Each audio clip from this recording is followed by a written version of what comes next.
सदी की आवाज़, राष्ट्र की आवाज़, स्वर कोकिला, सुर साम्राज्ञी, कोकिल कंठी, न जाने किन किन नामों से लता मंगेशकर को पुकारा गया।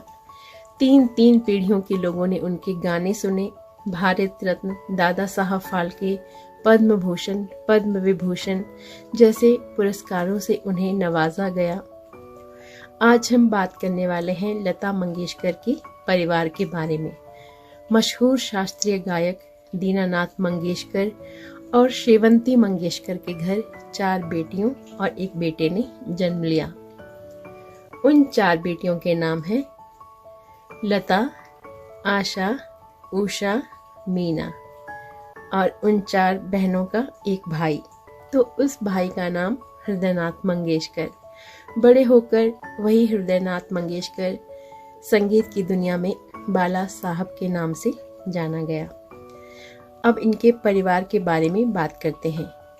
बाला साहब यानी कि हृदयनाथ मंगेशकर की शादी भारती मालवंकर से हुई और इनके 3 बच्चे हैं, आदिनाथ मंगेशकर, बैजनाथ मंगेशकर और बेटी राधा, जो कि बहुत बड़ी क्लासिकल सिंगर हैं। अब बात करते हैं हम सदी की आवाज़ लता मंगेशकर के बारे में, जिन्होंने शादी नहीं की। उन्हीं की तरह उनकी छोटी बहन उषा मंगेशकर ने भी शादी नहीं की, हालांकि वो बहुत बड़ी सिंगर और पेंटर हैं। हम बात करते हैं अब उनकी दूसरी बहन मीना खाड़ीकर के बारे में, जिनके 2 बच्चे हैं, योगेश और Rachna. Last but not the least हम बात करेंगे आशा भोसले के बारे में, मेलोडी क्वीन आशा भोसले, जिनका पारिवारिक जीवन बहुत उथल पुथल भरा रहा। उन्होंने बहुत छोटी उम्र में गणपतराव भोसले से शादी कर ली, जिनसे उनको 3 बच्चे हुए, हेमंत भोसले, वर्षा और आनंद भोसले। लेकिन बाद में 1980 में उन्होंने आर.डी. बर्मन, जिन्हें हम पंचमदा कहते हैं, उनसे शादी कर ली।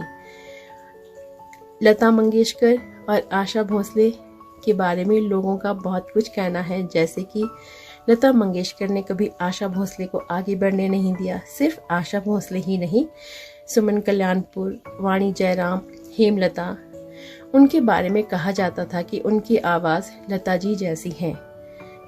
इसी वजह से उनका करियर लता जी की वजह से आगे नहीं बढ़ पाया। हालांकि लता जी और आशा भोसले का यही कहना था कि जब वो फिल्म इंडस्ट्री में आए थे, उस वक्त नूरजहां शमशाद बेगम थी। उनके रहते हुए उन्होंने अपना मुकाम बनाया। तो अगर किसी ने आगे बढ़ना हो तो वो बढ़ ही जाता है। जैसे कि लोगों का कहना है कि वो लता जी जैसा गाते हैं, तो लता जी जैसा होना और लता होने में बहुत फ़र्क है। लता एक ही है, एक ही रहेगी। लता जैसा होना बहुत मुश्किल है। तो यही था आज हमारा आखिरी वीडियो लता मंगेशकर के जीवन पर। धन्यवाद।